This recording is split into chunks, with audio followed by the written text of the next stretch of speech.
Luke Harper's hands were still shaking when he carried the bleeding child into his cabin. The boy looked up at him with eyes that had seen too much and whispered 6 words that changed everything. My grandfather killed my father. Outside, a woman lay dying in a ditch. Inside, Luke's daughter, Maya, struggled to breathe through another asthma attack. And somewhere in the darkness, a billionaire was hunting. Luke didn't know it yet, but saving this broken family would either destroy him or finally give him a reason to live again. "Daddy, there's a boy in the road." Luke Harper slammed the brakes, the truck fishtailed tires screaming. Maya flew forward against her seatbelt. For one horrible second, Luke saw the cliff edge rushing at them. Then the wheels caught and they stopped. His heart hammered. His hands shook on the wheel. "Stay in the truck," he said. "But Daddy..." "Maya, stay." He was out before she could argue. Rain hit him like a fist. The boy stood in the headlights, maybe 7 years old, barefoot in pajamas. Blood ran down his face from a gash above his eye, more blood on his hands. His feet. Luke ran to him. "Are you hurt?" "Help!" The boy's voice didn't shake. "Please, my mom." "Where?" The boy pointed down the embankment. Luke's stomach dropped. He looked back at Maya, her face pressed against the window, pale and scared. She clutched her inhaler. No, not tonight. She'd already had 2 attacks this week. "Maya, call 911. Old Ridge Road, mile marker 47. Tell them now." He grabbed the flashlight and followed the boy to the edge. Fresh tire tracks in the mud. 20 feet down, a woman lay crumpled against a tree. "That's my mom," the boy said. "Anna, how long? Since the men pushed us out." Luke's blood went cold. "What men?" "The ones my grandfather sent." No time. Luke slid down the embankment, mud giving way under his boots. The woman wasn't moving, blood everywhere. Her face so bruised he couldn't see features, just damage. But she was breathing. "Anna," he touched her shoulder. "Anna, can you hear me?" Nothing. He checked her neck, her spine. Nothing obviously broken, but moving her could kill her. Not moving her definitely would. "Is she alive?" The boy had climbed down behind him, sure-footed, calm. "Yeah, what's your name?" "Evan." "Evan, I'm Luke. I'm going to carry your mom. Can you climb up alone?" "Yes." No hesitation, no fear, like he'd done this before. Luke got his arms under Anna. She was too light, way too light. He started up, boots slipping. Evan climbed beside him like a mountain goat. At the truck, Maya had the back door open. She'd spread Luke's jacket across the seat. "I called," she said. "They said 45 minutes, maybe longer." 45 minutes. Anna didn't have 45 minutes. "Change of plans, we're going home."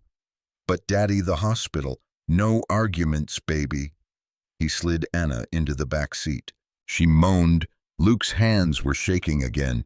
When had they stopped? Evan climbed in after her, took her hand. "Put pressure on that cut," Luke told him. He handed over a clean rag. "Above your eye." Evan pressed the rag to his head, didn't flinch. Maya twisted around. "Hi, I'm Maya. I'm 9. How old are you?" 7. Evan didn't look away from his mother. "Your father is a good man." Maya blinked. "Yeah, he is." Luke got behind the wheel. 10 minutes to the cabin, 45 to the hospital. Not really a choice.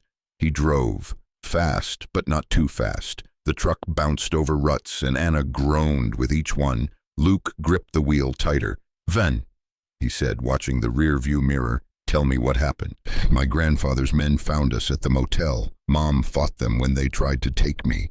They threw us in the car and drove up here to make it look like an accident." Luke's hands went white on the wheel. "Why would your grandfather want to hurt you?" "He doesn't want to hurt me. He wants to own me." Still that flat calm. "I'm worth $1.3 billion. Maya stared. "You're a what?" "A billionaire on paper." "And your grandfather," Luke said slowly, "he killed your father." "Yes, last year. Made it look like a heart attack. My father was 36 and ran marathons." The cabin appeared through the trees. Small, safe, home. Luke carried Anna inside, laid her on his bed, started checking injuries. Head wound still bleeding, ribs bad, left wrist swelling fast, bruises everywhere. Maya first aid kit, Evan bathroom, all the clean towels. They scattered. Luke peeled back Anna's jacket with shaking hands. Purple bruises bloomed across her ribs. When he touched them, she gasped and her eyes flew open. Wild eyes, terrified eyes. She saw him leaning over her and screamed. Her good hand shot up, nails raking his face. Luke jerked back. Anna tried to roll away, screamed again as her ribs protested. "Anna, wait! Get away from me!" She was trying to get up, trying to run. "Where's Evan? What did you do with my son?" "Mom." Evan rushed to the bed. "Mom, stop. He saved us. He's safe." Anna grabbed Evan, pulled him close, her whole body shaking. "Are you sure? Are you hurt? Did they touch you?" "No, Mom, I'm fine. This is Luke.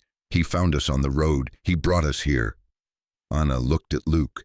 Blood from the scratches on his face dripped onto his shirt. Her eyes were gray and full of terror. "I'm sorry," she whispered. "I thought, it's okay." Luke stayed back, hands visible. "You're safe here. Both of you." She started crying, big gulping sobs that made her ribs scream. Evan held her hand. "It hurts," she choked out. "Everything hurts." "I know. Let me help." It took 10 minutes to convince her to lie back down. Luke cleaned the head wound while she bit her lip bloody to keep from screaming. Wrapped her ribs, splinted her wrist. Maya brought ice for the swelling. "You need a hospital," Luke said. "No." Anna's voice was hard now. "No hospitals, they track admissions. He'll find us." "You've got broken ribs. Maybe worse." "I've had worse." That stopped him. "What? Please." Her voice cracked. "Just give us tonight. In the morning we'll go. But if we go to a hospital now by morning, my son will be in Edward's custody, and I'll be in a psychiatric facility." "That's his play," Evan said. His voice was still too calm, too adult. "She's unstable, dangerous, delusional. He has doctors who'll say anything for the right price." Luke looked at this 7-year-old child, talking about corruption like he was discussing the weather. "How long have you been running?" "6 months, Anna whispered. "We've tried 12 different cities. He always finds us." Luke's phone buzzed. He ignored it. "One night," he said. "We'll figure out the rest tomorrow." Anna's eyes closed. "Thank you." She passed out. Luke was grateful. Pain was exhausting. His phone buzzed again, and again. He pulled it out. 7 missed calls from his foreman, 3 texts. "Where are you? Big client meeting at 7 a.m. Luke, call me back." He turned the phone face down. When he looked up, Evan was standing at the kitchen table with a screwdriver taking apart Luke's broken radio. "Evan, what are you doing?" "The capacitor is blown." The boy's hands moved fast, confident. "You have a spare in your workshop. I saw it when I got the towels." "How do you know about capacitors?" "My father was an engineer. He taught me things." Maya appeared next to Evan, watching. "What kind of things?" "How systems work. Radios, buildings, people. You identify the broken part and you fix it." Evan's hands stilled. "Except you can't always fix people." The silence was too heavy. "Do you want hot chocolate?" Maya asked. "Daddy makes really good hot chocolate." "I've never had hot chocolate." Maya's mouth fell open. "Daddy, emergency." Luke found himself smiling. "Coming up." He made hot chocolate while Evan worked on the radio. Maya talked non-stop about school, about her asthma, about how her mom died when she was 5. The radio crackled to life. "There," Evan said. "It works now." Luke stared. He'd been trying to fix that thing for 3 months. "Thanks, kid." Evan took the mug Maya offered, sipped. His eyes went wide. "This is good." "Told you," Maya said. They sat at the table, 2 kids who shouldn't have anything in common. Luke watched them and felt something shift in his chest. Maya had been so lonely up here. His phone buzzed again. He pulled it out. Another text from his foreman. "If you don't call back in 10 min, you're fired." Luke looked at Anna unconscious in his bed. at Maya and Evan heads together over the hot chocolate, at the life he'd built on this mountain, quiet, safe, alone. He turned off the phone. "Evan," Luke said, "tell me about your grandfather." The boy's face went blank. "Edward Marchand. He owns Marchand Industries, tech pharmaceuticals, real estate." "How rich?" $42 billion. Forbes ranked him 18th richest person in America. Maya whistled. "That's a lot of money." "Money is power," Evan said, "and power means you don't have to follow rules." "What do you mean?" "I mean my grandfather killed my father and no one did anything because he owns the police, the judges, the lawyers, everyone who matters." Luke leaned forward. "You're sure he killed your father?" "My father was going to expose him, some kind of fraud, financial crimes. He found evidence and was going to go public." Evan's young face was hard now, old. 3 days later he had a heart attack, 36 years old. Perfect health, dead. "Do you have the evidence?" "No, my grandfather's people took everything from our house the day after the funeral, but my father was smart. He hid backups. Where? I don't know. He died before he could tell me." Luke rubbed his face. This was insane. He should call the police right now, let them handle it, except the police worked for Edward Marchand. "Mom tried to go to the FBI once," Evan said quietly. 2 days later, our apartment burned down. They called it an electrical fire. We lost everything." "Jesus, we can't beat him, but we can run. We just need time to find somewhere safe."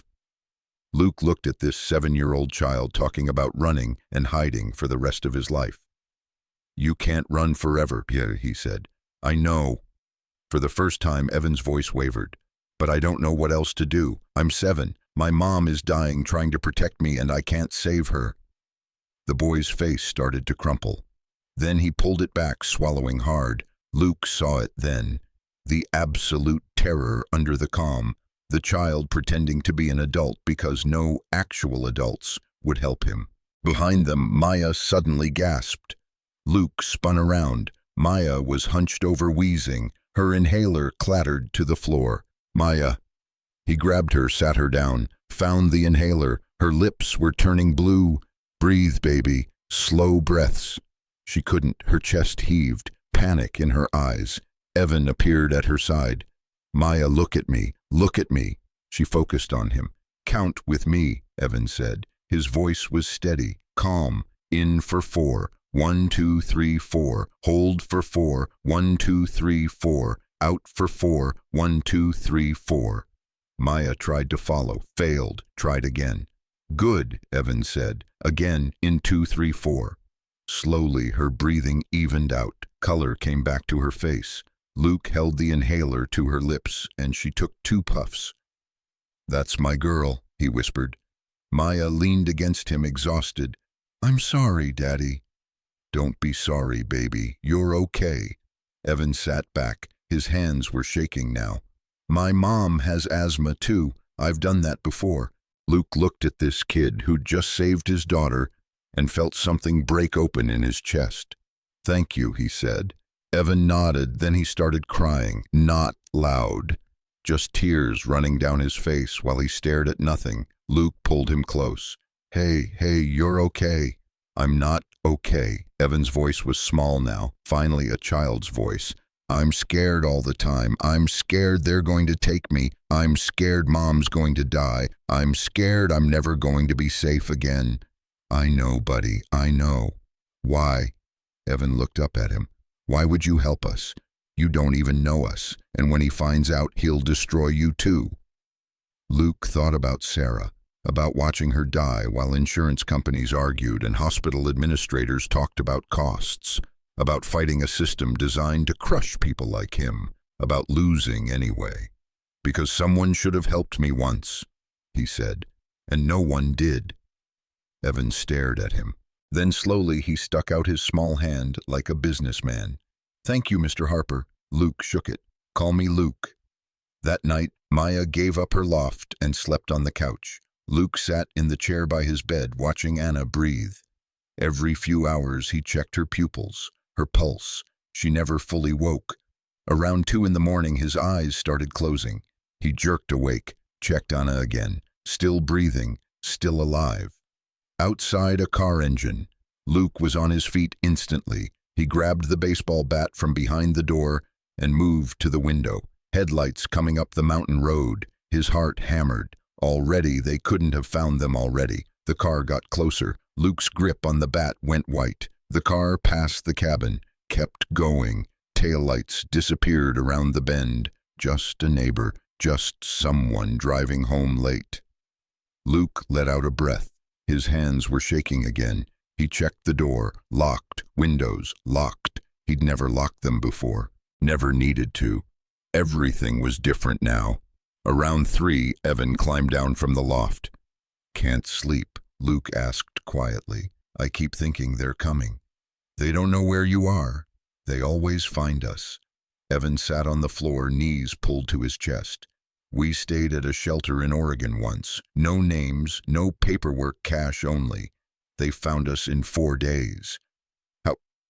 Facial recognition, security cameras.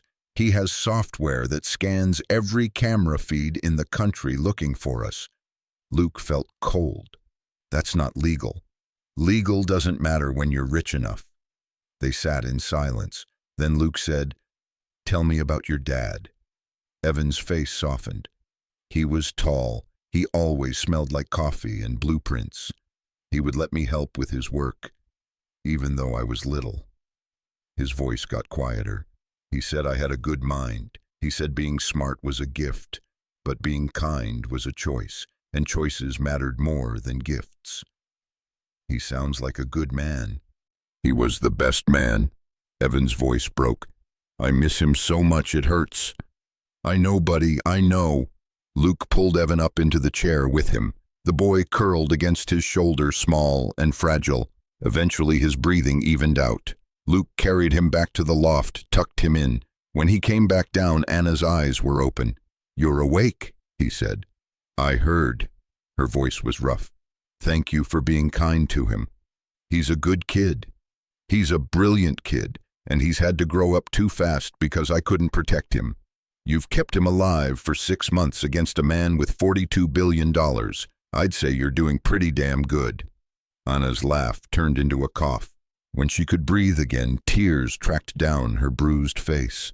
I'm so tired of running and hiding and being afraid." She closed her eyes. "And the worst part is, Evan loved his grandfather once. When he was little before Marcus died, Edward was a good grandfather. He taught Evan things, took him places, and I took that from him. You saved him from a murderer. The courts won't see it that way. Parental kidnapping, custodial interference. I'll go to jail, and Evan will go to Edward, and everything I've done will be for nothing. No, you don't understand. I understand that your son is sleeping peacefully right now for maybe the first time in months. I understand that you've kept him sane and safe and alive against impossible odds." Luke leaned forward. "I understand that you're a hell of a lot stronger than you think you are. I don't feel strong, I feel broken." "Yeah, well, broken things can still be useful." Anna almost smiled. "Is that your philosophy?" "It's what my grandfather used to say. You get broken, you get back up. That's all there is. What if you can't get back up? Then someone helps you. That's what people are for." Anna looked at him for a long moment. "You're going to regret helping us." "Probably.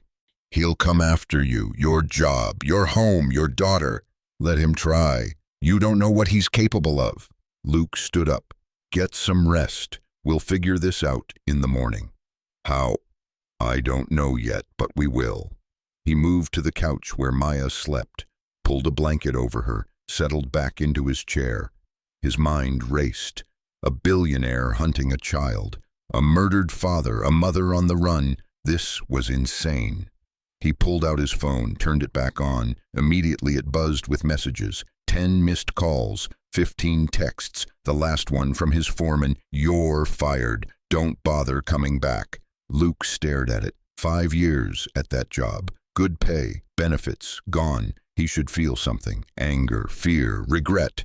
Instead, he felt nothing, or maybe he felt relief, like he'd been waiting for an excuse to burn his life down and start over. He opened a new browser tab, typed Edward Martian, hundreds of results, Forbes profiles, business articles, society photos. A silver-haired man with cold eyes and a politician's smile. Luke scrolled through, found an article from a year ago. Tech mogul's son dies suddenly at 36. He read it. Heart attack, tragic, unexpected, survived by his wife Anna and son Evan. Edward Martian declined to comment. Luke kept scrolling, found another article from 6 months ago. Custody battle turns ugly for Martian family. Edward Martian seeking emergency custody of grandson. Anna Martian deemed unfit mother. History of mental instability, child at risk. Luke's jaw clenched. Every word was a lie. He could see it now, the whole setup. He kept reading, found nothing about murder, nothing about fraud, just a grieving grandfather trying to save his grandson from an unstable mother. The perfect cover story. Luke shut off the phone, looked at Anna sleeping fitfully in his bed, at Maya on the couch, at the loft where Evan slept. He thought about his grandfather, about the stories the old man used to tell, about standing your ground when the world told you to run, about protecting what mattered even when it cost everything. You become home for someone else, his grandfather had said once. That's when you know you're alive. Luke looked at these strangers who'd crashed into his life in the middle of a storm. Anna barely breathing, still fighting. Evan too smart and too scared, carrying impossible weight. Maya, his precious girl, smiling again for the first time in months. Home. Yeah, he thought. This was going to be a disaster, but it was his disaster now, and maybe that was the point. Maybe you didn't get to choose when life handed you a purpose. You just had to be brave enough to take it. He watched the sky lighten outside. Another day coming. Edward Martian was out there somewhere hunting, men with money and power and no conscience. Luke had a truck, a cabin, and a stubborn refusal to look away from people who needed help. It wasn't much, but it would have to be enough, because sometimes being human meant choosing the dangerous thing, the complicated thing, the thing that would probably blow up in your face. Sometimes it meant standing between a broken family and the man who wanted to destroy them, even if that man had $42 billion and owned half the country. Even if you were just one guy who'd already lost everything once and had nothing left to lose. Luke made coffee as the sun started to rise, sipped it and watched the mountains turn gold. Beautiful morning, quiet morning, the calm before the storm, because Edward Martian was coming. Men like him always did, and when he arrived, Luke Harper was going to find out what he was really made of. He raised his coffee cup to the sunrise. All right then, he whispered, let's see what you've got. The coffee had gone cold in Luke's hand when he heard Anna scream. He dropped the cup and ran. Anna was sitting up in bed, eyes wild, scrambling backward until she hit the wall. They're here, she gasped. I heard them. I heard the cars. Anna, there's no one here. I heard engines, multiple engines. They found us. Luke knelt beside the bed. That was my neighbor heading to work. Old truck with a bad muffler, that's all. Anna's chest heaved. She looked around the cabin like she was seeing it for the first time. Morning light through the windows. Maya still asleep on the couch. The loft where Evan slept. Where am I? My cabin. You've been here since last night, don't you remember? She pressed her hands to her face. I remember the road, the ditch, then nothing, then waking up and seeing you and thinking. She stopped. I scratched your face. It's fine. I thought you were one of them. I know. Anna's hands were shaking. I can't keep doing this. Every time I close my eyes, I see them. Every sound is them coming for us. I'm losing my mind. You're not losing anything. You're exhausted. Exhausted people don't hallucinate car engines. Terrified people do. She looked at him, really looked at him. You should make us leave right now before he finds out you helped us. Not happening. You don't understand what he'll do to you. Then explain it to me. Anna was quiet for a long moment. Then she said, 6 months ago there was a lawyer in Chicago. Good man. Took our case pro bono when no one else would touch it. He filed papers challenging Edward's custody claim. 48 hours later, the Illinois Bar Association opened an ethics investigation against him. They found evidence he'd been embezzling from clients. Bank records, emails, everything. Had he? No. But the evidence was perfect, unimpeachable. He lost his license, his practice, his reputation. Last I heard, he was working at a car wash. Anna's voice was flat. Edward did that in 2 days. Imagine what he'll do with more time. I'm not a lawyer. I don't have a reputation to lose. You have a daughter. That hit him. Luke looked at Maya, still sleeping. Which is why we're not running, he said quietly. Maya's been alone up here for 4 years. No friends her age. No one but me. Yesterday she laughed more than she has in months. Because of Evan. He turned back to Anna. So no, I'm not making you leave. Not unless you want to. I don't know what I want anymore, except for Evan to be safe. Then let's figure out how to make that happen. Anna laughed bitterly. You can't fight a man with $42 billion. Maybe not, but I can give you time to think, to rest, to come up with a plan that isn't just running until you collapse. There is no plan. Don't you understand? Edward owns everything. Police, judges, politicians. The system isn't broken. It's working exactly how it was designed, to protect people like him. Luke stood up. Then we work outside the system.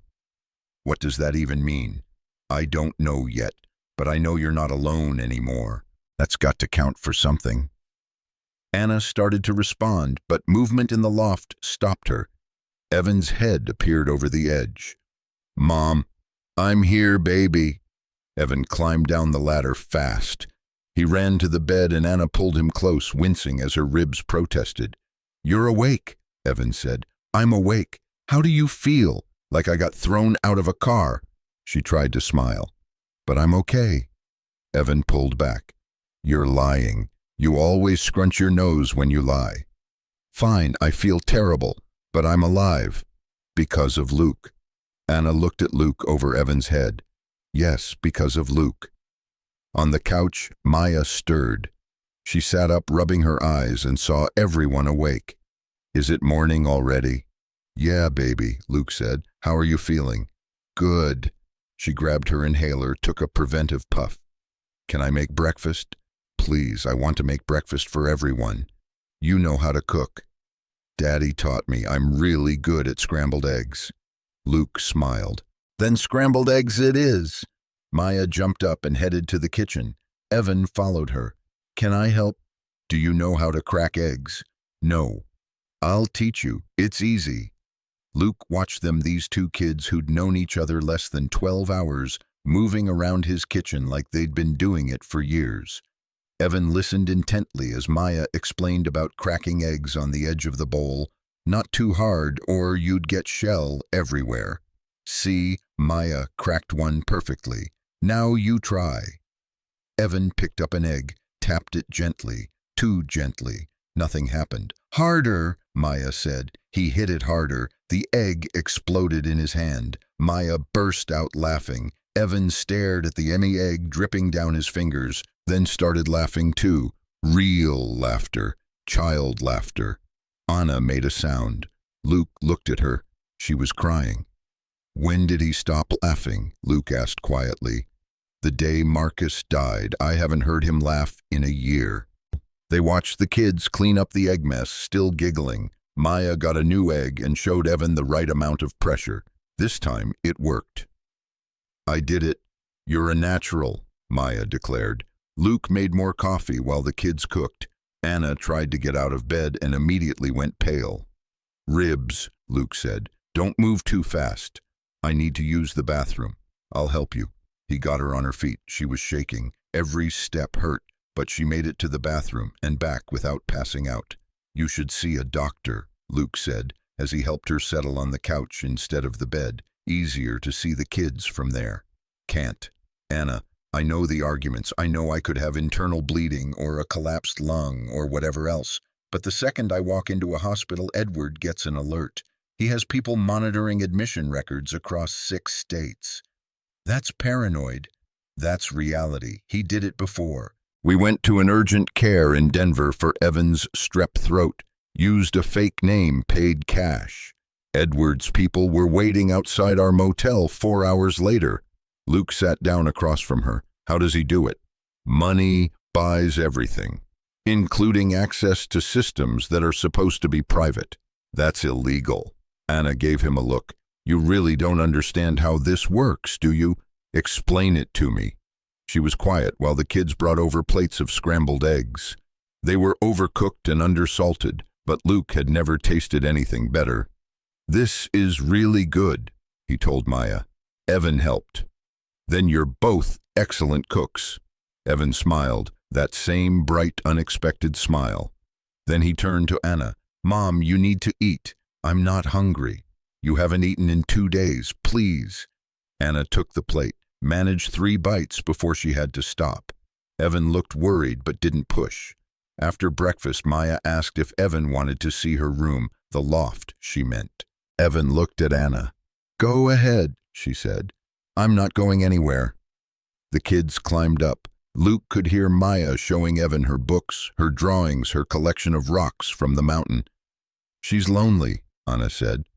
Yeah, Evan is too. He hasn't had a friend in months. We keep moving, keep hiding. He can't go to school, can't play with other kids. This is the first time I've seen him act like a child since... She stopped. Since his father died. Yes, Luke refilled his coffee. Tell me about Marcus. Anna's face softened. He was brilliant, gentle. He saw the good in everyone, even his father, especially his father. She picked at the edge of her blanket. Marcus spent his whole life trying to prove he was worthy of Edward's approval, and Edward spent his whole life finding new ways to show Marcus he wasn't enough. Sounds rough. It destroyed Marcus, but he channeled it into his work. He was going to change the world. Clean energy, sustainable technology solutions to climate change. Real solutions, not just PR. Anna's voice got quieter.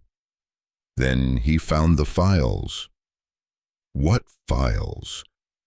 Edward's company was getting government contracts for green technology, billions of dollars.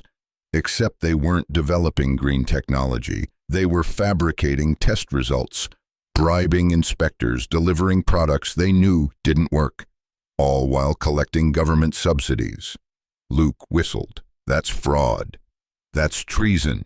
The products were for military applications. Edward sold the Pentagon solar panels that failed in extreme temperatures, water purification systems that contaminated instead of cleaned, emergency power generators that didn't generate power. Anna's hands clenched. Marcus found proof. Emails, financial records, everything. He was going to the FBI. What happened? Marcus had a heart attack in his office, alone. By the time anyone found him, it was too late. Anna's voice was steady, but her eyes were wet. The autopsy showed a massive coronary event.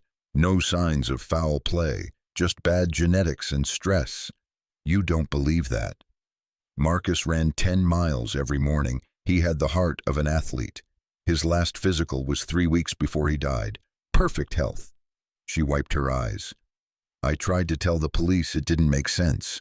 They said grief makes people paranoid. I tried to tell the FBI. They said without evidence there was nothing they could do, and all of Marcus's evidence was gone. His office had been cleaned out, his computers wiped, his backup drives missing. Edward.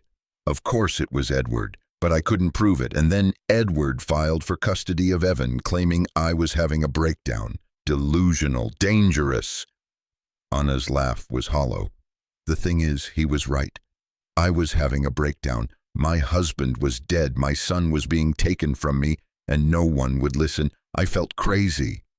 So you ran. I grabbed Evan and ran. What else could I do? Watch them take my son and turn him into another Marcus, another broken man trying to earn his father's love. Luke was quiet. Then he said, You did the right thing. Did I?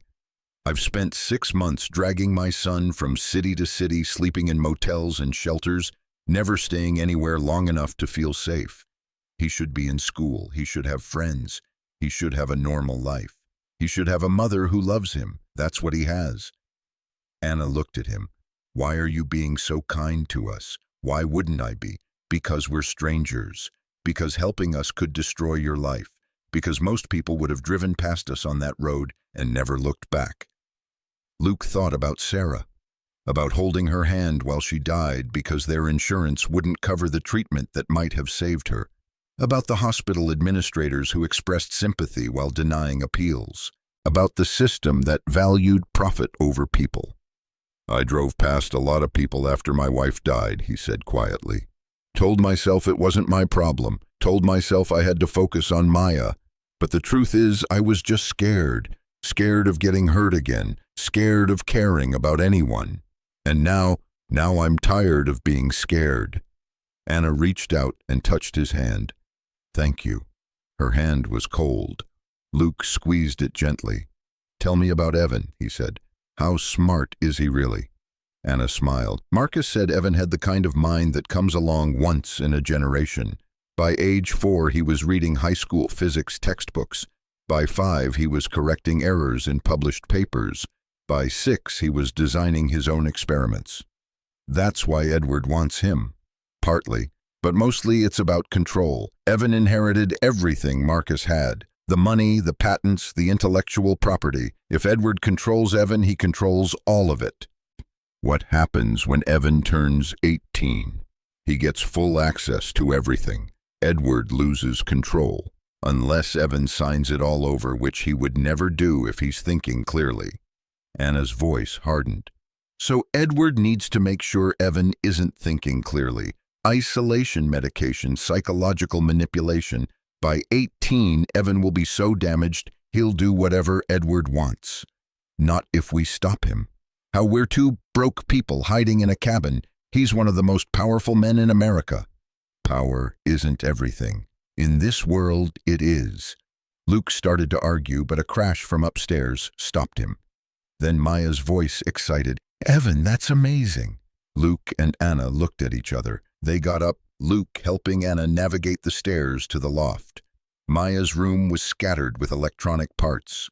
Old radios, broken clocks, dismantled phones. Evan sat in the middle, surrounded by pieces. What's going on? Luke asked. Maya bounced on her toes. Evan is building a radio jammer. Show them, show them. Evan held up a circuit board he'd assembled from spare parts.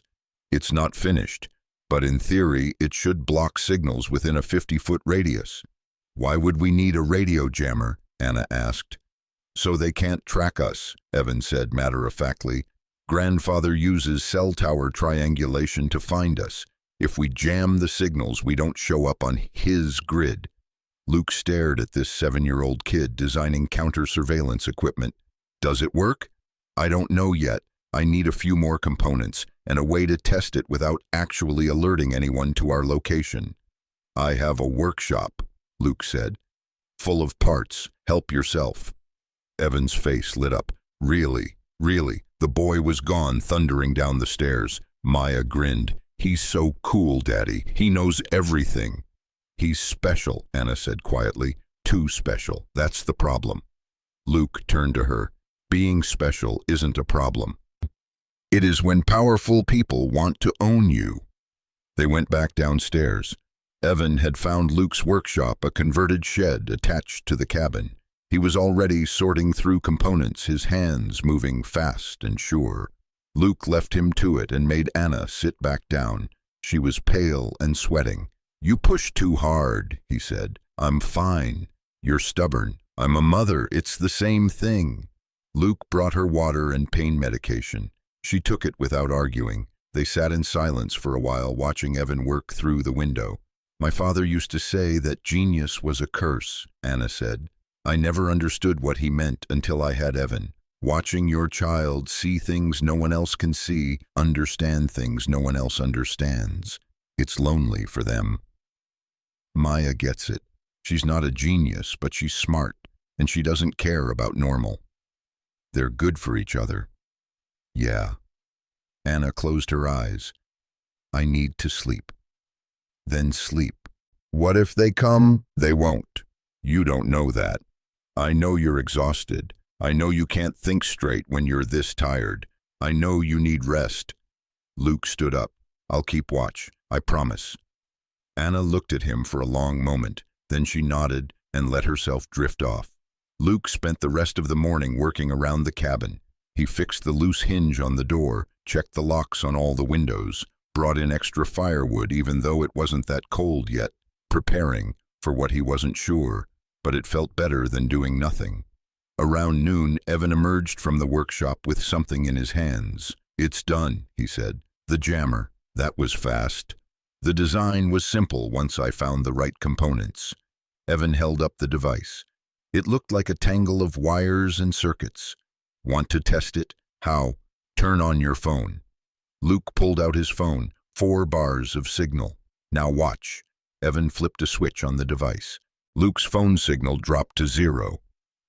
Holy language, Anna mumbled from the couch without opening her eyes. Luke stared at the phone. It actually works. Of course it works. Evan sounded offended. I built it. You're 7. So? Luke didn't have an answer for that. He looked at this child who built radio jammers like other kids built Lego sets and wondered what the hell he'd gotten himself into. Maya came running. Does it work? It works, Evan confirmed. That's so cool. Can you teach me how to build one, if you want? I want. They disappeared back into the workshop, Maya asking a million questions. Luke turned off the jammer and his phone signal returned. 3 missed calls, all from numbers he didn't recognize. He checked the voicemails. The first was his foreman. Luke, I'm sorry about earlier. You're not fired. Just call me back so we can talk about whatever emergency you're dealing with. The second was a number with a Chicago area code. Mr. Harper, this is Detective Morrison with the Chicago Police Department. We're looking for Anna and Evan Martian. We have reason to believe they may have been in your area. If you have any information, please call us immediately. The third was the same detective. Mr. Harper, this is urgent. Anna Martian is wanted for custodial interference and child endangerment. If you're harboring her and the child, you're committing a felony. Call me back. Luke's blood went cold. They knew. Somehow Edward already knew where they were. He looked at Anna still sleeping, at the kids in the workshop laughing about circuit boards. He deleted the voicemails and turned off his phone. Then he went to the window and watched the road. Luke stood at the window for 20 minutes before Anna woke up. You're staring at the road, she said. He didn't turn around. Yeah. What happened? Detective called from Chicago. Said you're wanted for custodial interference and child endangerment. Said I'm committing a felony by helping you. Anna sat up too fast and gasped. When? Hour ago, maybe less. Then they're already coming. We need to go right now. Where? I don't know, anywhere. Please, Luke, we can't be here when they arrive. Luke finally turned to face her. I'm not running. You don't have a choice. There's always a choice. Anna tried to stand. Her legs gave out. Luke caught her before she hit the floor. You can barely walk, he said. You think you can run? I'll manage. No, you won't. He helped her back to the couch. Listen to me. Edward knows you're in this area. He doesn't know exactly where yet, or he'd already be here, which means we have time. Time for what? To get ready. Ready for what? Luke, this isn't a fight you can win. The detective will have a warrant. Edward will have lawyers. They'll take Evan and arrest you, and there's nothing we can do. Maybe, but I'm not handing him over without making them work for it. Anna grabbed his arm.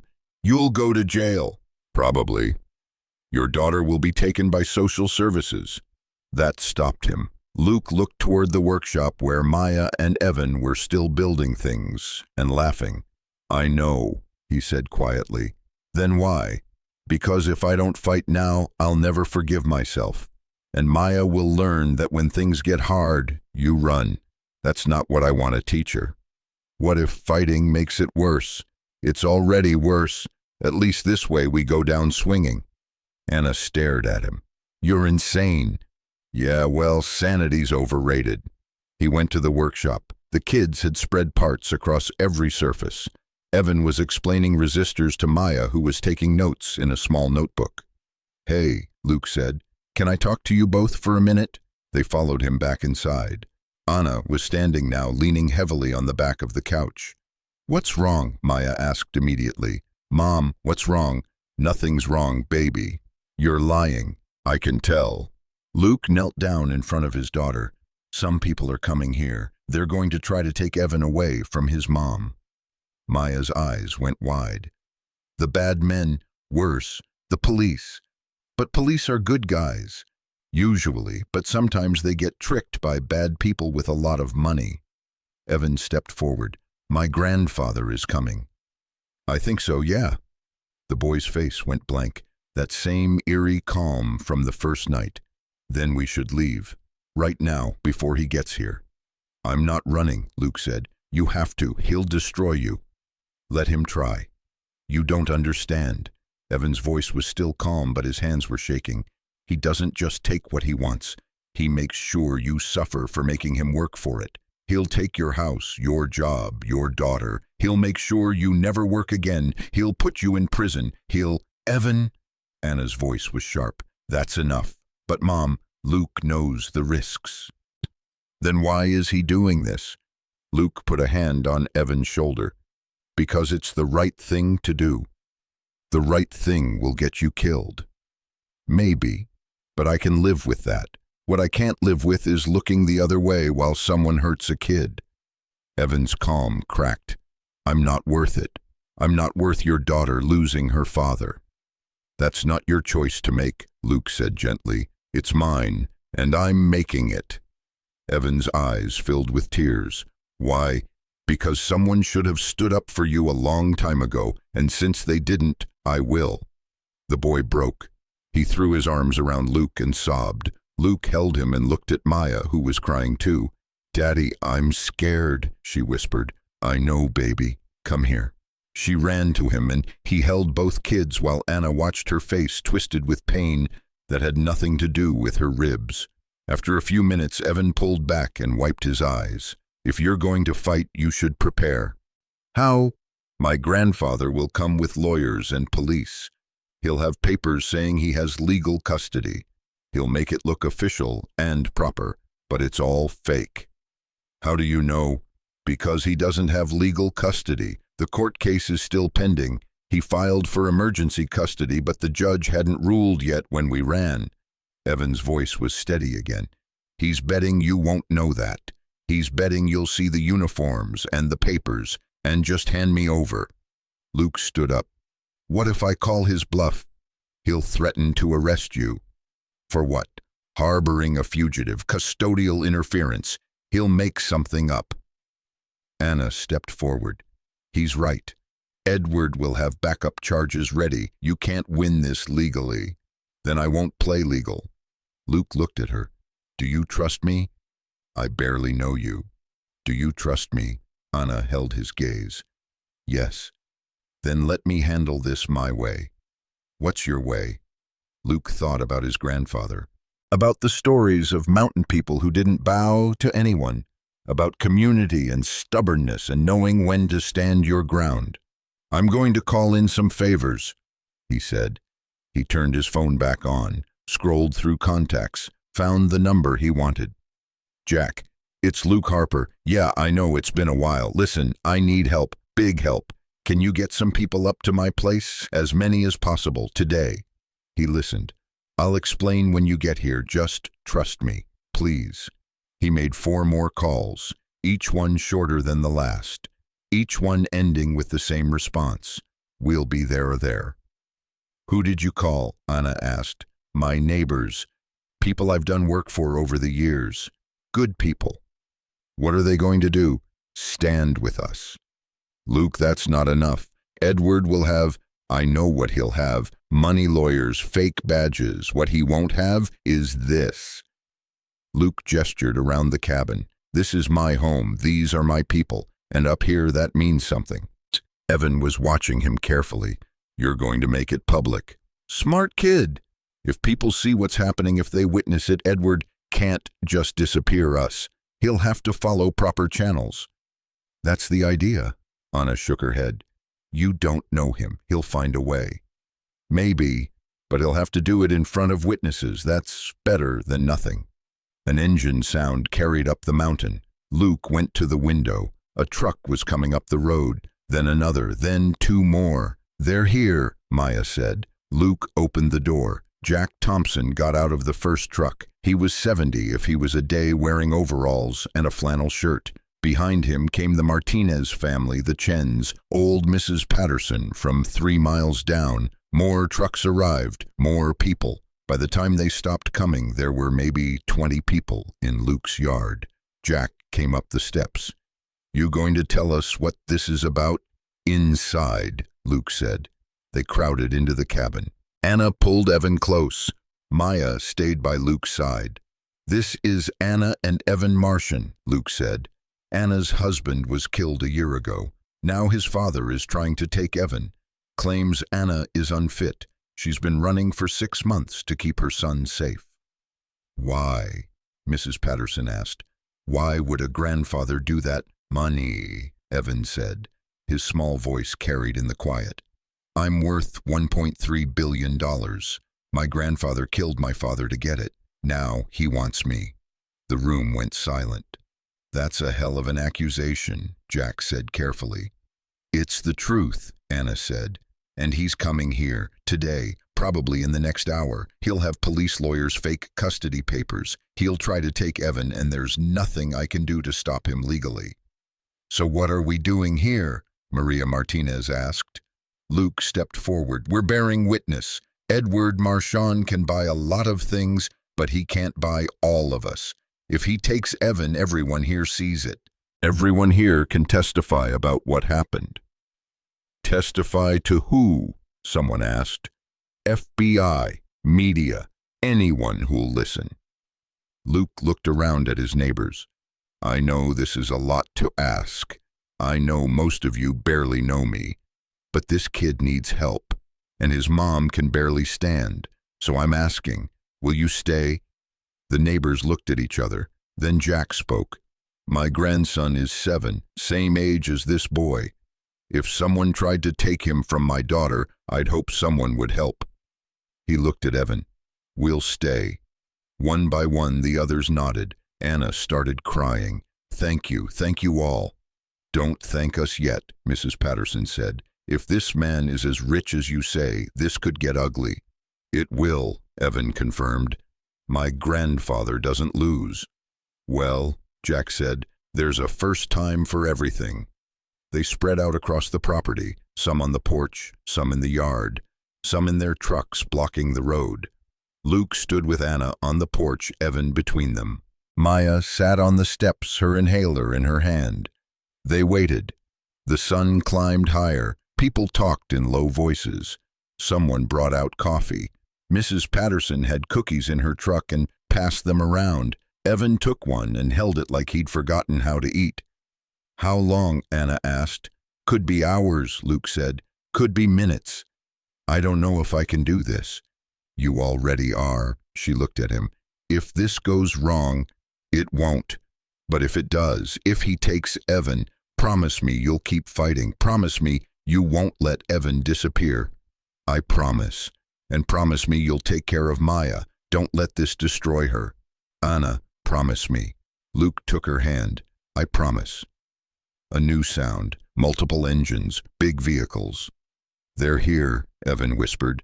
3 black SUVs came up the road. They stopped when they saw the trucks blocking the way. Doors opened. Men in suits got out. Then police officers. Then an older man with silver hair and a face Luke recognized from his internet search. Edward Marchand. He walked up to the trucks blocking the road like he owned them. Jack Thompson didn't move. You're blocking private property, Edward said. His voice was smooth, educated. Move your vehicles. This is private property, Jack said. Mine and my neighbors. You're the one trespassing. I have legal business here. Then you can walk. Edward's jaw tightened, but he nodded to his people. They walked up the road together, a small army in expensive suits and uniforms. Luke stepped to the edge of the porch, Anna beside him, Evan in front of them. Edward stopped at the bottom of the steps. Up close, he looked older than his photos, tired, but his eyes were sharp and cold. "Hello, Evan," he said. Evan didn't respond. "Anna, you're looking unwell. Have you been taking care of yourself?" "Stay away from us," Anna said. "I'm here to help you, both of you." Edward pulled papers from his jacket. "I have custody papers signed by Judge Morrison. Evan is to come with me immediately." "Let me see those," Luke said. One of the lawyers stepped forward and handed Luke the papers. He read through them. They looked official. Court seals, signatures, legal language. "These are dated 3 days ago," Luke said. "That's correct." "But you filed for custody 6 months ago. Why did it take so long for the judge to rule?" Edward smiled. "The legal system moves slowly, but justice prevails eventually. This says Anna is unfit due to mental instability and child endangerment. She kidnapped my grandson and has been on the run for half a year. I'd say that qualifies." Luke looked at Anna. She was pale but standing straight. "Did you kidnap Evan?" he asked her.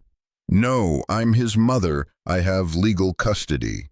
"See," Edward said smoothly, "delusional. She thinks running from a court order is legal custody." "There was no court order 6 months ago," Evan said suddenly. His voice was clear and loud. "You filed for custody after we left. You had no legal right to us." Edward's smile didn't change, but his eyes went hard.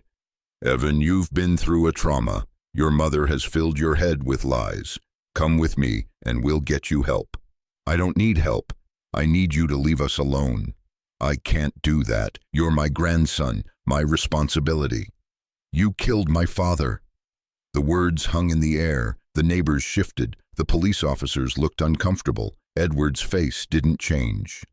"Your father died of a heart attack. I know grief makes people look for someone to blame, but—" "You killed him," Evan said again, louder. "You killed him because he found proof you were committing fraud. Government contracts for green technology that didn't work. Billions of dollars in fake products. He was going to expose you." "That's enough," one of the lawyers said, but Evan kept going. "You killed him and made it look like a heart attack, and then you tried to take me so you could control my inheritance. But I won't let you. I won't sign anything over to you, ever." Edward's mask slipped, just for a second. Luke saw real anger flash across his face. "Evan, you're 7 years old. You don't understand what you're saying." "I understand perfectly. You're a murderer and a thief, and I hate you." Edward took a step forward. "You're coming with me, now." Luke moved in front of Evan. "No, he's not. You have no legal authority here. Neither do you. Those papers are fake. Judge Morrison didn't sign them." Edward's eyes narrowed. "How would you know that?" "Because Evan's smart enough to look up court records. There's no ruling in your case. It's still pending." One of the police officers stepped forward. "Sir, is that true?" "Of course not," Edward said, but his voice was less certain. "Then call Judge Morrison," Luke said. "Right now. Have him confirm he signed those papers." Edward didn't move. "You can't," Luke said, "because he didn't. You forged them. That's slander. That's the truth, and everyone here heard it." Edward looked around at the neighbors. At the phones, some of them were holding up recording. His face went cold. "You're making a mistake," he said quietly. "All of you. You have no idea who you're dealing with." "We know exactly who we're dealing with," Jack said from his truck. "A man who thinks money makes him above the law." "Money makes the law," Edward said, "and all of you are about to learn that." He turned to the police officers. "Arrest them. The mother for custodial interference, him for harboring a fugitive, all of them for obstruction." The officers looked at each other. One of them, younger than the others, stepped forward. "Sir, we can't arrest people without cause." "I just gave you cause." "Sir, with all due respect, if those papers are fake, they're not fake." Edward's voice was sharp now, angry. Do your job, or I'll make sure you never work in law enforcement again." The young officer's face went hard. "Are you threatening me, sir? I'm promising you." "Then I guess I'll have to live with that." The officer turned to Luke. "Sir, do you want to file a complaint about those forged documents?" Luke almost laughed. Yeah, I do." Edward's face went purple. "You stupid boy. Do you know what I can do to you, to your career, to your family?" "I know what you think you can do," the officer said, "but I've got 20 witnesses with cameras who just heard you threaten a police officer and admit to forgery, so maybe you should leave before this gets worse for you." For the first time, Edward looked uncertain. He turned to his lawyers. "Fix this," he said. "Sir," one of them said carefully, "perhaps we should regroup and fix it." But there was nothing to fix. The neighbors weren't moving, the officer wasn't backing down, and Evan stood on the porch between Luke and Anna, his small face set with determination. Edward looked at his grandson. "This isn't over." "Yes, it is," Evan said. "I'm not going with you. This is my home now. Now, these are my people, and you can't take that from me. You're a child. You don't get to decide. I'm your grandson, and you should love me enough to let me go." Something flickered across Edward's face. Surprise, maybe, or pain, but it was gone in an instant. "You'll regret this," he said. "All of you. I'll be back in 3 days with real police and real papers, and there won't be anything you can do to stop me." He turned and walked back to his SUVs. His people followed. The vehicle's bow started up and drove away, backing down the mountain road. When they were gone, nobody moved for a long minute. Then Maya started crying, not scared crying, relief crying. She ran to Luke and he picked her up and held her while she sobbed into his shoulder. "Is it over?" she asked. "For now," Luke said. Anna's legs gave out. Luke caught her with his free arm. The neighbors rushed forward to help. "Inside," Mrs. Patterson said. "Get her inside." They carried Anna back to the couch. Evan stayed glued to her side, holding her hand. "You were so brave," Anna told him. "I was terrified." "That's what brave is." Jack came in looking serious.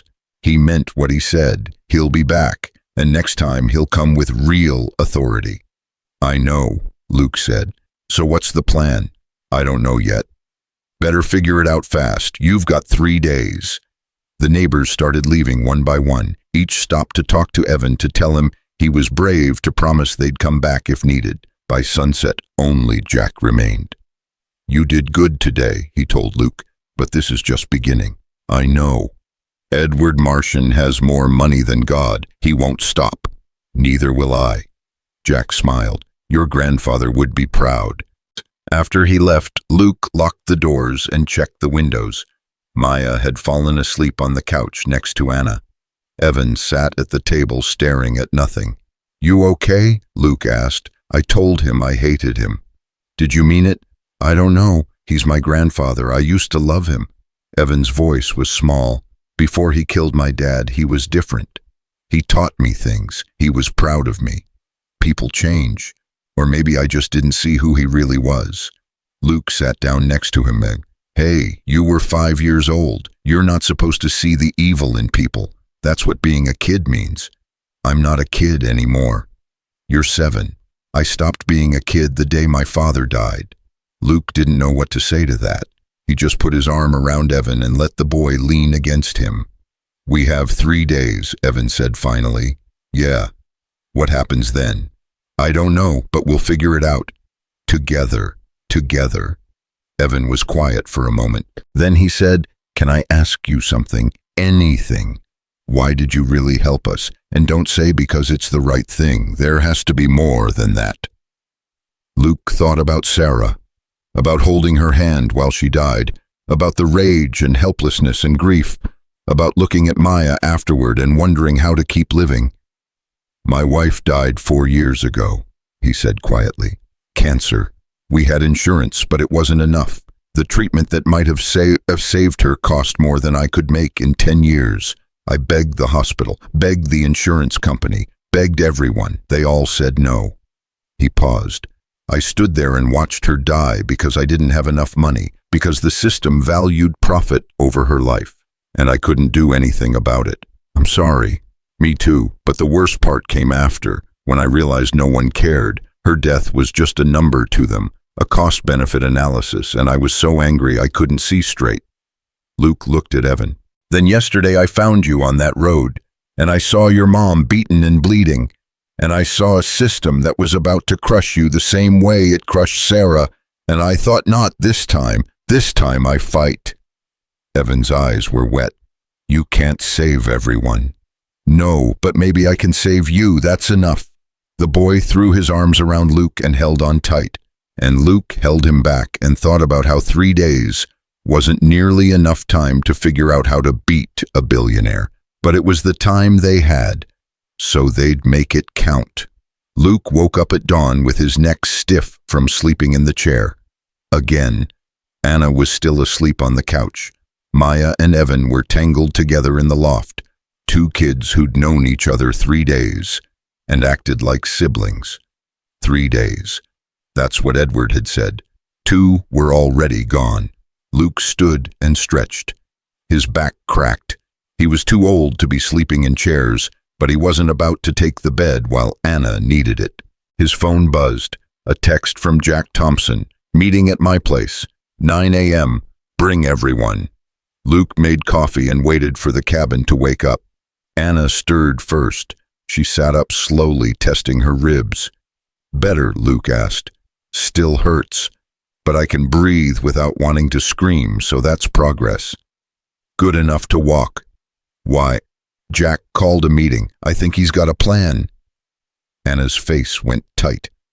What kind of plan? Don't know yet, but Jack's smart. We should hear him out. Luke, these people have already done so much.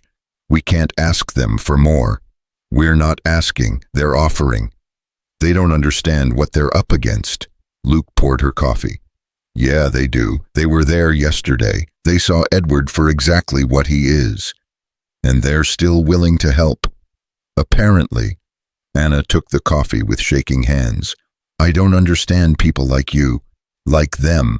People who help strangers for no reason. There's always a reason. What's theirs? Probably the same as mine. They're tired of watching rich people crush everyone else. The kids came down from the loft. Evan looked tired. Maya bounced with nervous energy. Is today the day? She asked. Tomorrow, Luke said. Today, we prepare. For what?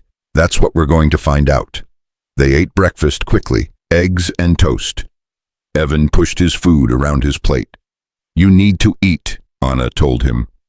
I'm not hungry. Eat anyway. He took 3 bites to make her happy, then stopped. Anna didn't push. She understood. Fear had a way of killing appetite. They drove to Jack's place in Luke's truck. Anna in front, kids in back. The radio was playing some old country song about standing your ground. Luke turned it off. Jack's property was bigger than Luke's. A main house and 3 outbuildings. There were already a dozen trucks in the driveway when they arrived. This is a lot of people, Anna said quietly. Yeah. Luke, I can't let them risk everything for us. Too late, they already decided. Inside Jack's living room was packed. All the neighbors from yesterday, plus more. Mrs. Patterson was there with her daughter, the Martinez family, the Chens, people Luke recognized from town, people he'd worked for over the years. Luke, Jack said.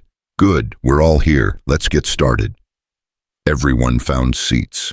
Luke stood with Anna and the kids near the door, ready to run if needed. Old habits. Jack stood in the middle of the room. Everyone knows why we're here. Edward Marchand is coming back tomorrow with real police and real papers. We stopped him once, but we won't stop him again. Not the same way. So what do we do? Maria Martinez asked. We go bigger. We make this too public for him to ignore. News coverage, social media, everything. We make sure the whole world is watching when he tries to take that boy. He'll still take him, someone said. Rich people always win.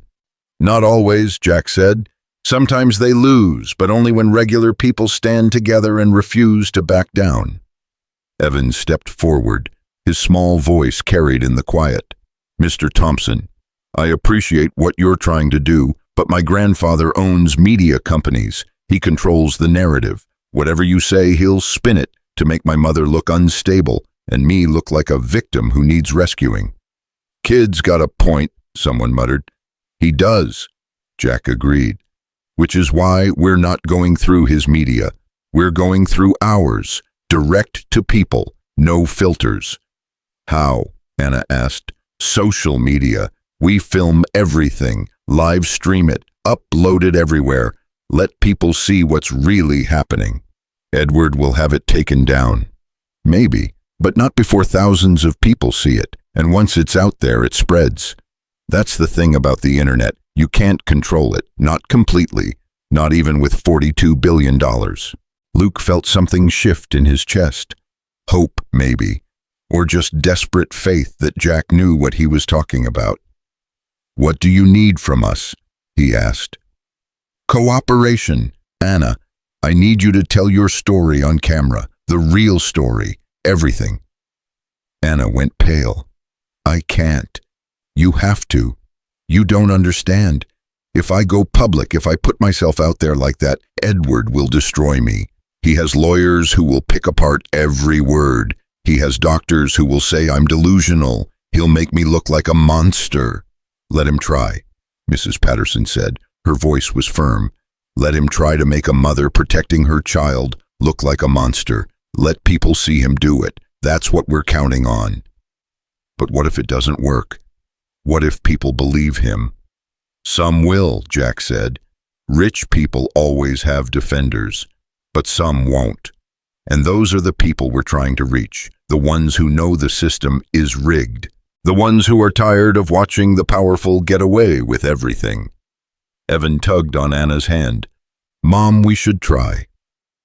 Baby, what else are we going to do? Run again for how long? Forever. His voice cracked. I'm tired of running. I want to stay here with Luke and Maya, with people who care about us, please. Anna looked at her son, then at Luke, then at all these people who'd gathered in a stranger's living room to help a woman and child they barely knew. Okay, she whispered. Okay, I'll do it. Jack nodded. Good, we'll film this afternoon. Get your story straight. Make it clear and simple. The more complicated it is, the easier it is for Edward to twist. What about the rest of us? Maria asked. We prepare. Tomorrow when Edward comes, we're ready. Phones charged, cameras rolling. Everyone streams live. The more angles, the better. What if the police shut it down? They can't. Not legally. We're on private property. We have a right to film. Edward will find a way. Probably. But we make it hard for him.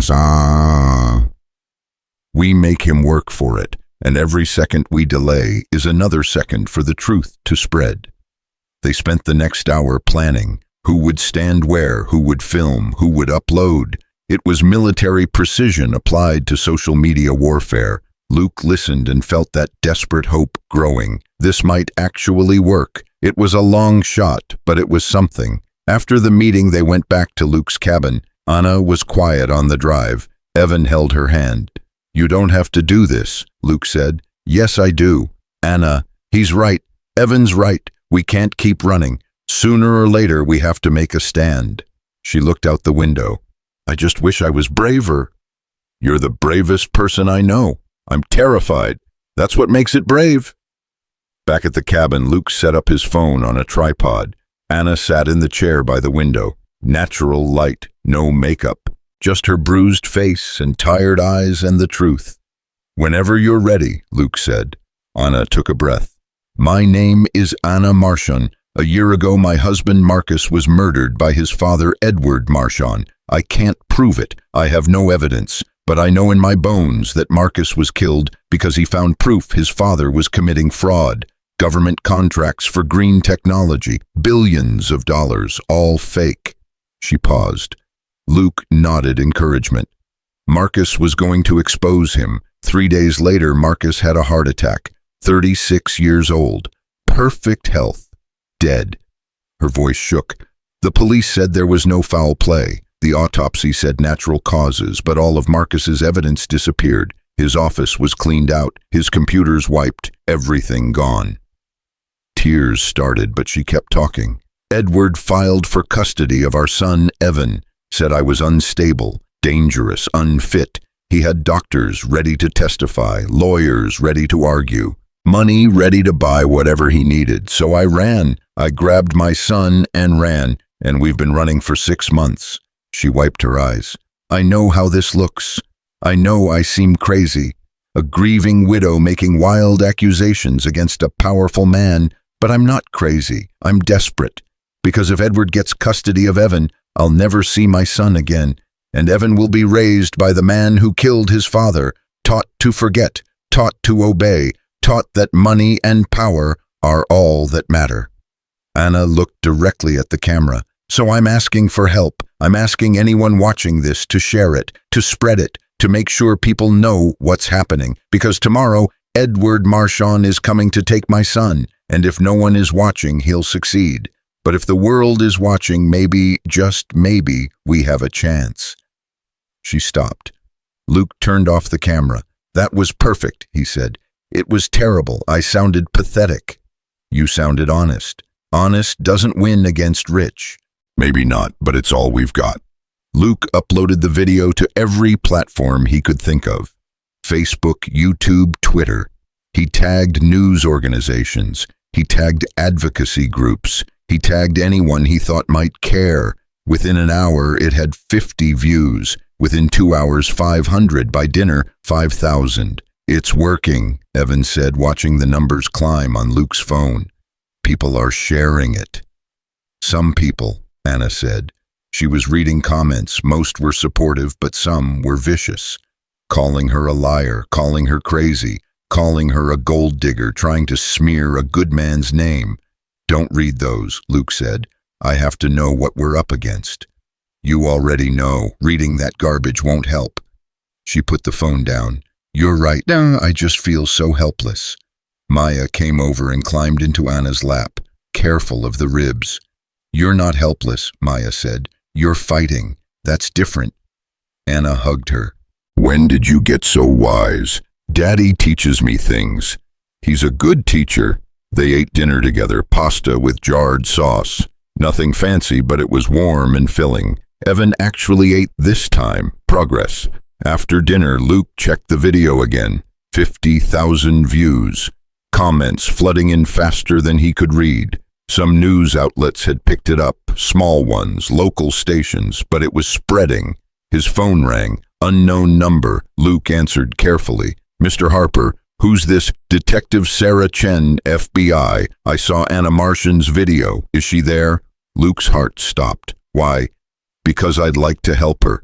How do I know you're really FBI? You don't, but I'm going to give you a number to call. It's the FBI field office in Seattle. Ask for Detective Chen. They'll patch you through to me. That way you know I'm legitimate. Luke wrote down the number. Hold on. He called from Anna's phone, got patched through to the same woman. Satisfied? She asked. Getting there. What do you want? To talk to Anna, off the record. I've been investigating Edward Marchand for 2 years. Bank fraud, securities fraud, government contract fraud. But he's slippery. Every time we get close, evidence disappears. Witnesses change stories. We can't make anything stick. So what do you need from Anna? Her testimony, her story, anything she knows about Marcus's evidence. She already told you. It's all gone. Maybe not. Edward is thorough, but nobody's perfect.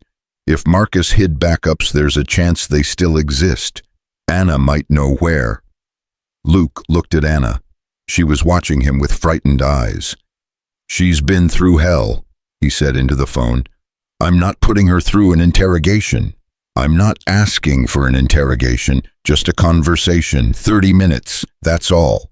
And if Edward finds out you're investigating him, he already knows. We've interviewed him 3 times. He lawyers up, says nothing useful, and walks away clean every time. Then why bother? Because I don't give up. And because that video just gave us something we didn't have before. public attention. The more people watching, the harder it is for Edward to make evidence disappear. Luke covered the phone. Anna, FBI, wants to talk to you. Says she's investigating Edward. It's a trap. Maybe, or maybe it's a chance. Anna closed her eyes. Put her on speaker. Luke did. Detective Chen, Anna's listening. Mrs. Marchand, I'm sorry for your loss. I'm sorry for everything you've been through, and I'm sorry the system has failed you, but I'd like to try to make it right. You can't, Anna said. He's too powerful. He's powerful, but he's not invincible. We just need the right evidence, something concrete, something he can't explain away. I don't have that, but Marcus might have. You knew him better than anyone. If he hid evidence, where would he hide it? Anna was quiet for a long time. Then she said, he had a safety deposit box at a bank in Chicago under a fake name. He set it up years ago as an emergency fund, cash passports, that kind of thing. I only knew about it because he told me once when he was drunk. What name? James Patterson, box number 447 at First National Bank, downtown. Detective Chen was quiet. Luke heard typing. Mrs. Marchand, if there's evidence in that box, and if we can get a warrant to access it, that could change everything. Edward will fight it. Let him. Fighting looks guilty, and if this video keeps spreading, if enough people are watching, the judge will have a hard time denying our warrant. And if you're wrong, if there's nothing there, then we're back where we started, but at least we tried. Anna looked at Luke. He nodded. Okay, she said. Do what you need to do. Thank you. I'll be in touch. The call ended. Anna stared at the phone. Did I just make a huge mistake? No, Luke said. You gave us a fighting chance. That night, the video hit 200,000 views. News outlets were calling. Big ones this time. CNN wanted an interview. So did MSNBC, local stations from 6 states. We should do them, Jack said when Luke called him. All of them. The more coverage, the better. Anna's exhausted. I know, but tomorrow's the deadline. This is our last chance to make noise. Luke looked at Anna. She was lying on the couch with her eyes closed. Evan sat beside her reading a book. Maya was teaching him how to play checkers. One interview, Luke said. National outlet, tomorrow morning before Edward arrives. That's it. Done. I'll set it up. Luke hung up and sat down hard. His body ached, his head pounded. He'd been running on adrenaline and coffee for 3 days, and it was catching up. Anna opened her eyes. You should sleep. So should you. I can't. Every time I close my eyes, I see tomorrow. I see them taking Evan. I see him in Edward's house being molded into something he's not. I see him forgetting me. That won't happen. You don't know that. I know we're fighting. I know we're not giving up. That's enough. Is it? Luke didn't have an answer for that. Maya came over and climbed into his lap. Daddy, I'm scared about tomorrow. Me too, baby. What if they take Evan? Then we keep fighting until we get him back. But what if we can't? Luke pulled her close. Then at least we tried. That's all we can do. Try our best and hope it's enough. She buried her face in his shoulder. I don't want Evan to go. He's my friend. I know. He's more than my friend. He's like my brother. Luke's throat got tight. Yeah, he is. Evan looked up from his book. Maya, if I have to go, it's not forever. I'll find a way back. I promise. Don't promise, Maya said. Promises break. Not this one. Luke watched these 2 kids trying to be brave for each other and felt something break in his chest. They were too young for this. Too young to worry about custody battles and billionaire grandfathers and broken families. But here they were anyway, because the world didn't care about what was fair. Bedtime, Luke said. Everyone, we need rest for tomorrow. The kids protested, but not much. They were exhausted too. Maya and Evan climbed to the loft together. Luke heard them whispering but couldn't make out words. Anna tried to stand. Luke helped her. I can't sleep in your bed again, she said. Where else are you going to sleep? The couch. Your ribs need support. Take the bed. Luke, no arguments. Please. She looked at him, really looked at him. Why are you so good to us? I already told you. Tell me again. Luke thought about Sarah, about Maya growing up without a mother, about all the nights he'd sat in this cabin wondering what the point was. Why keep going? Why keep fighting? Because you make me remember why it matters, he said quietly.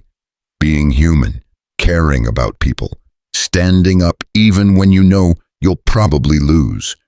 You and Evan, you reminded me what that feels like. Anna's eyes filled with tears. We're probably going to lose tomorrow. Probably. And you're still here. Where else would I be? She stood on her toes and kissed his cheek. Thank you for everything. Then she went to bed and Luke was alone with his thoughts. He checked the video one more time. 500,000 views. 1 million by morning at this rate. People were angry. People were sharing. People were paying attention. Maybe it would be enough. Maybe it wouldn't. But at least they'd fought. At least they'd tried. Luke turned off the lights and settled into his chair. Outside, the mountain was quiet. Stars scattered across the sky, beautiful and indifferent. Tomorrow, Edward Martian would come with police and lawyers and all the power money could buy. And Luke Harper would stand on his porch with a broken family and a bunch of mountain people and hope that decency counted for something. It probably wouldn't, but he'd find out anyway, because sometimes the only choice was to stand your ground and see what happened, even when you knew exactly what was coming, even when you knew it would probably destroy you. You stood anyway. That's what being human meant. Luke closed his eyes and waited for tomorrow. Luke woke to his phone ringing. 5 in the morning, still dark outside. Mr. Harper, this is CNN. We're ready for that interview whenever Mrs. Martian is available. Luke rubbed his face. Give us an hour. He made coffee strong enough to stand a spoon in. Anna came out of the bedroom looking worse than yesterday. The bruises on her face had turned a sickly yellow-green. You don't have to do this, Luke said. Yes, I do. They sat up in front of the window again, natural light just starting to come through. The CNN reporter appeared on Luke's laptop screen, professional and serious. Mrs. Martian, thank you for speaking with us. Your video has now been viewed over 2 million times. People across the country are following your story. Can you tell us what's happening today? Anna's hands shook, but her voice stayed steady. Today, my father-in-law, Edward Martian, is coming to take my son. He has lawyers and police and custody papers that may or may not be legitimate, and I'm terrified because I know what will happen if he succeeds. What will happen? He'll erase Evan. My son is brilliant and kind and everything his father was. Edward can't allow that. He needs Evan broken, compliant, so he'll isolate him, medicate him, convince him that I abandoned him. By the time Evan turns 18, he won't remember who he really is. Those are serious allegations against one of the wealthiest men in America. I know, and I can't prove most of them. But I can prove he's coming here today to take a child who doesn't want to go. I can prove that child is terrified of him, and I can prove there are questions about how my husband died that were never properly investigated. The reporter leaned forward. The FBI has confirmed they're investigating Edward Martian for fraud. Can you comment on that? Anna blinked. I didn't know that was public. It broke an hour ago, multiple sources confirming a 2-year investigation into Martian Industries for government contract fraud. Luke's heart jumped. Detective Chen had moved fast. I hope it's true, Anna said carefully. I hope someone is finally looking into what my husband died trying to expose. But even if the FBI proves Edward committed fraud, that doesn't prove he killed Marcus. It doesn't prove he's unfit to have custody. The legal system doesn't work that way. So what are you asking people to do? Watch. Just watch. When Edward arrives today, when he tries to take Evan, I need the world to see it. I need people to witness what happens when money and power clash with a mother's love, because maybe, just maybe, if enough people are watching, the outcome will be different. The interview ended. Within minutes, it was everywhere. Twitter exploded, Facebook feeds filled with shares. The video view count climbed past 3 million. Luke's phone rang again. Jack Thompson. Turn on the news, any channel. Luke found a news station. They were showing Anna's video, talking about Edward Marchand, showing clips of the FBI investigation. The anchor looked grim. This story has captured national attention. A mother fighting to protect her son from one of America's wealthiest men. We'll have updates throughout the day as this situation develops. It's working, Jack said over the phone. The whole country is watching. Will it be enough? I don't know, but it's more than we had yesterday. People started arriving at 8, the same neighbors from before, plus dozens more. They lined the road. They stood in Luke's yard. They held phones ready to record. Mrs. Patterson brought food. The Martinez family brought coffee. Someone set up a folding table. Someone else brought chairs. It looked like a community gathering, a picnic. Except everyone's eyes kept drifting to the road, waiting. Maya and Evan sat on the porch steps, close together, not talking, just being. Anna paced, 3 steps one way, 3 steps back. Luke wanted to tell her to rest, but he understood. Sitting still when your world was about to explode was impossible. At 9:30, Detective Chen called. We got the warrant, she said, for Marcus's safety deposit box. We're opening it in 1 hour. What if there's nothing there? Anna asked. She was on speaker. Then we keep looking. But Mrs. Marchand, I've been doing this a long time. Men like Marcus, men who know they're in danger, they leave trails. Trust me. The call ended. Anna looked at Luke. 1 hour. We just need to hold him off for 1 hour. We'll hold him off as long as it takes. At 10 o'clock, the engine started. Multiple vehicles coming up the mountain fast. They're here, someone said. Everyone moved into position. Phones up, cameras recording, streaming live to thousands of people. 6 SUVs, this time, more than before. They stopped at the blockade of trucks. Doors opened. Edward Marchand stepped out. Behind him came men in suits, police officers, sheriff's deputies, a woman with a briefcase who looked like a lawyer, and behind them all a news crew. He brought his own cameras, Jack muttered. Of course he did, Luke said. Control the narrative. Edward walked through the blockade like he owned it. His people followed. He stopped at the bottom of Luke's porch steps and looked up at Anna. This is your last chance, he said. Give me Evan voluntarily and we can handle this quietly. No charges against you. No criminal record, just supervised visitation and counseling. No, Anna said. You're making this harder than it needs to be. I'm protecting my son. Edward pulled papers from his jacket. I have a court order signed by Judge Morrison this morning. Full custody pending psychiatric evaluation of the mother. It's legal, it's binding, and if you don't comply, you'll be arrested for contempt. Let me see that, Jack said. The lawyer handed the papers up. Jack read through them carefully. These look legitimate, he said quietly to Luke. Luke's stomach dropped. Are they? I think so. The seal is right. The signature matches samples online, unless this judge is corrupt. He is, Evan said. His small voice carried. Judge Morrison plays golf with my grandfather every Sunday. Has for 10 years. Edward's face didn't change. The relationship is professional, nothing inappropriate. You paid him, Evan said. That's slander. It's the truth. Edward climbed the steps. Luke moved to block him, but 2 police officers were faster. They grabbed Luke's arms. Sir, step aside, one of them said. No. Sir, we will arrest you for obstruction. Then arrest me.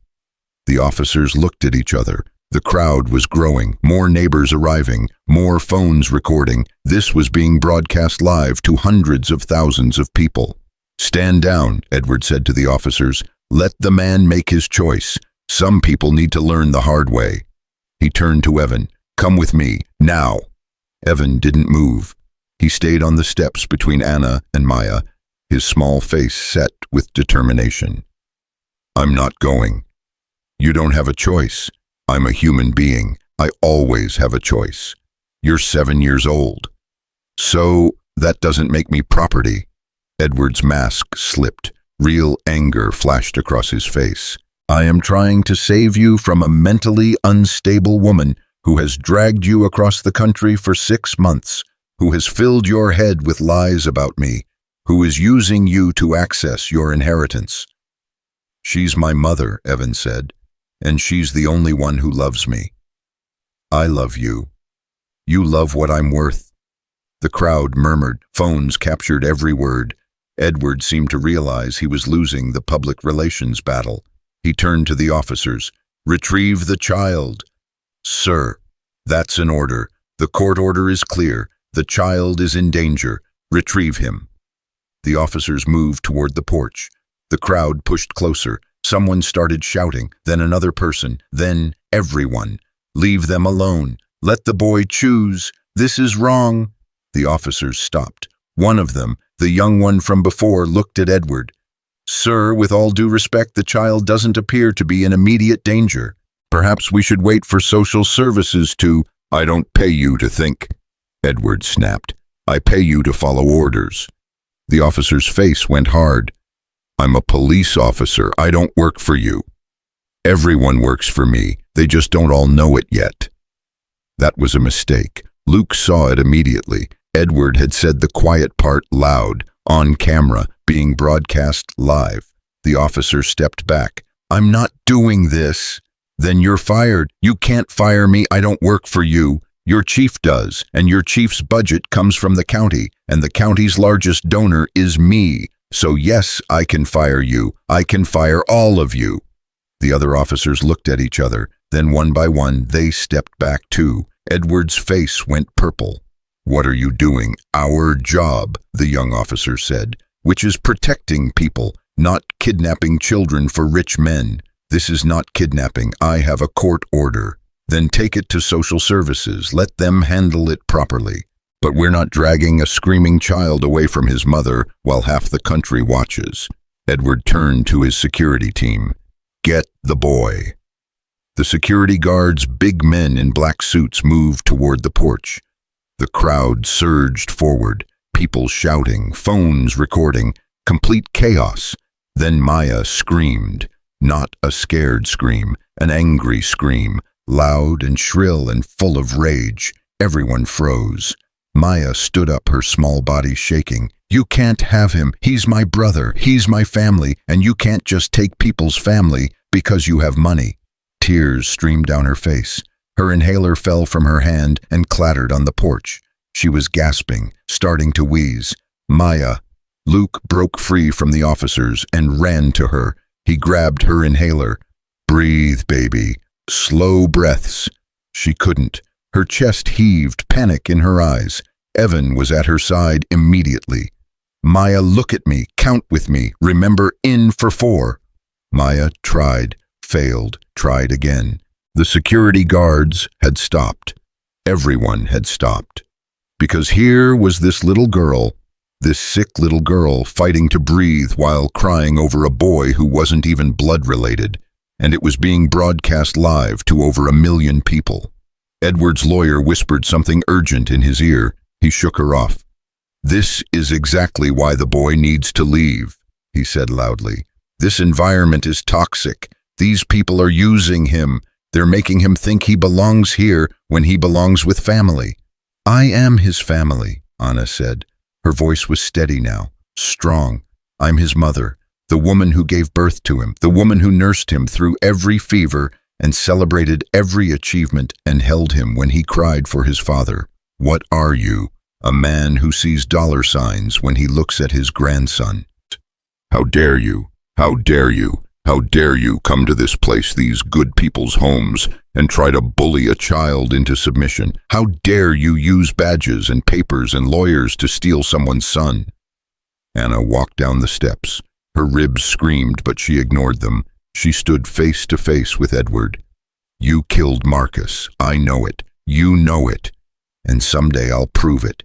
But even if I can't, even if you get away with murder, you will not have my son. I will fight you until my last breath. I will make noise and cause problems and be the biggest pain in your ass you've ever had, because I'm his mother, and that means something. Edward stared at her. You can't win. Maybe not, but I can make you lose. A phone rang. Edward's phone. He answered it, his eyes never leaving Anna. His face changed, went pale, then red, then pale again. I see, he said. No, don't do anything. I'm handling it. He hung up, looked at his lawyer.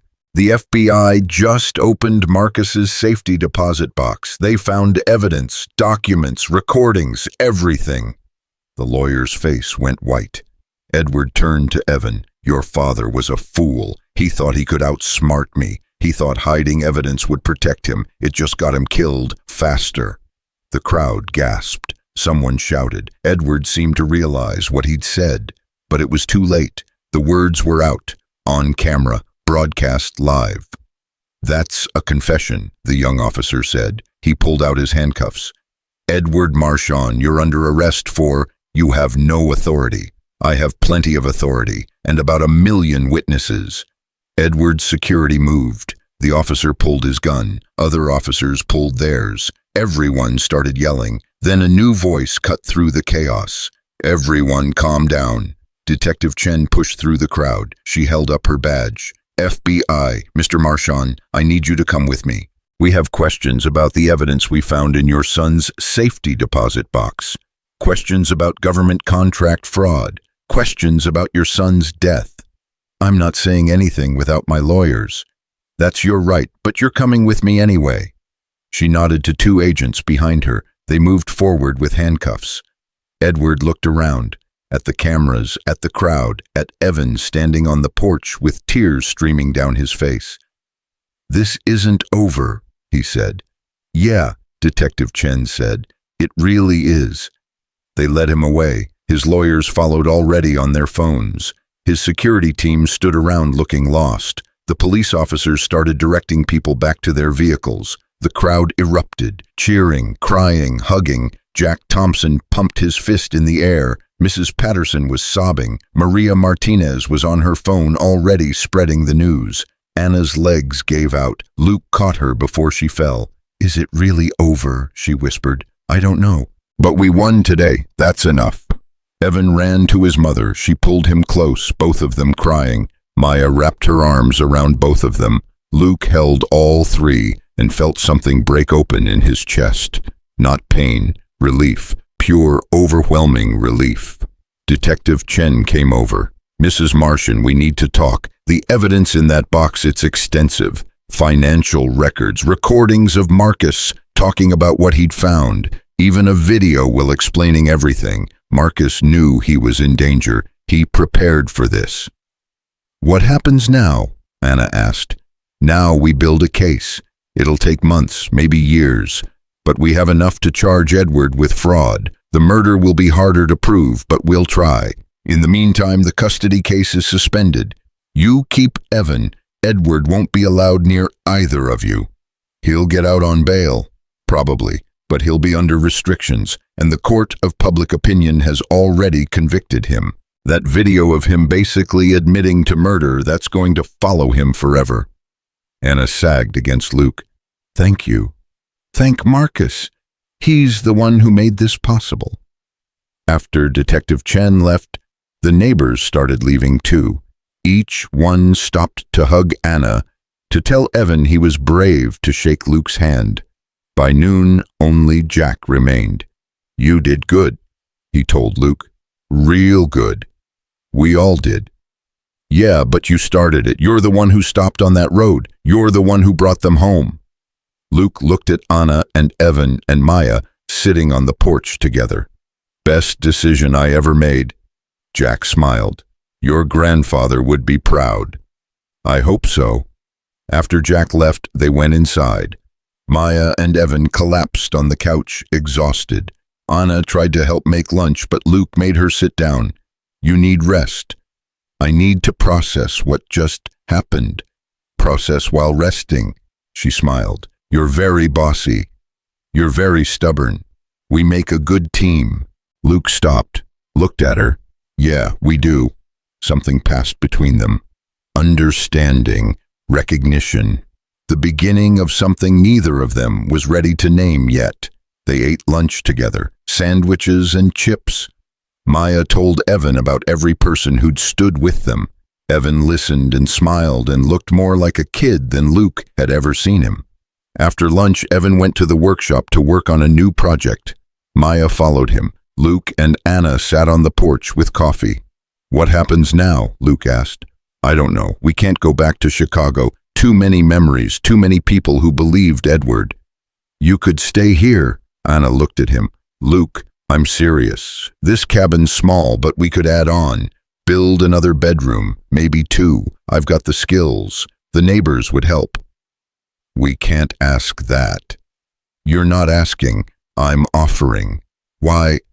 Luke thought about it, about the last 3 days, about how alive he'd felt, how purposeful, because Maya needs Evan, because Evan needs stability, because you need somewhere safe to heal. He paused. "And because I need all of you. Turns out I was dying up here alone. Didn't even realize it until you showed up."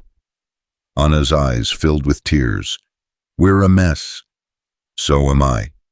We come with complications. Legal battles, media attention. Edward's not going to give up just because he was arrested. I know. You could have a normal life. Find someone without all this baggage." "I don't want normal. Normal's boring. I want this, you, Evan, this weird, broken, beautiful family we're building." Anna laughed and cried at the same time.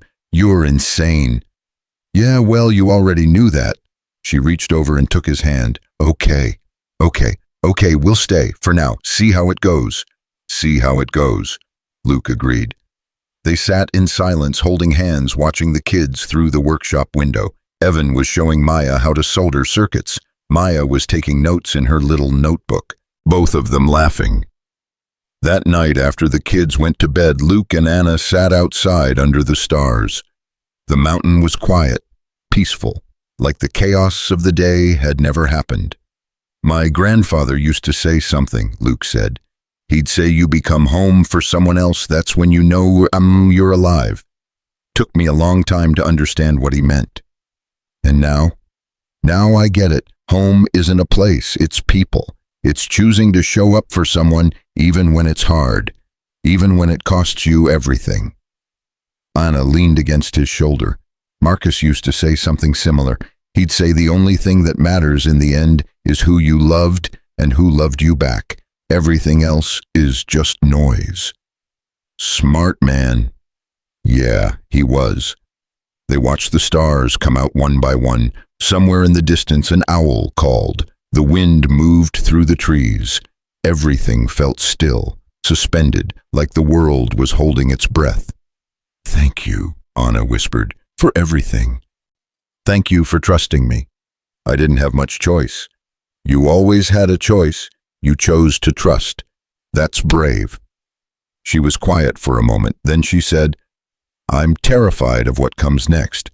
The legal battles, the media, Edward's lawyers, of it." "Me too. But we'll face it together, all of us. That's what family does." Anna turned to look at him. "Is that what we are, family?" Luke thought about Maya calling Evan her brother, about Evan calling this place home, about how natural it felt to have them all here. "Yeah," he said, "I think we are." She smiled.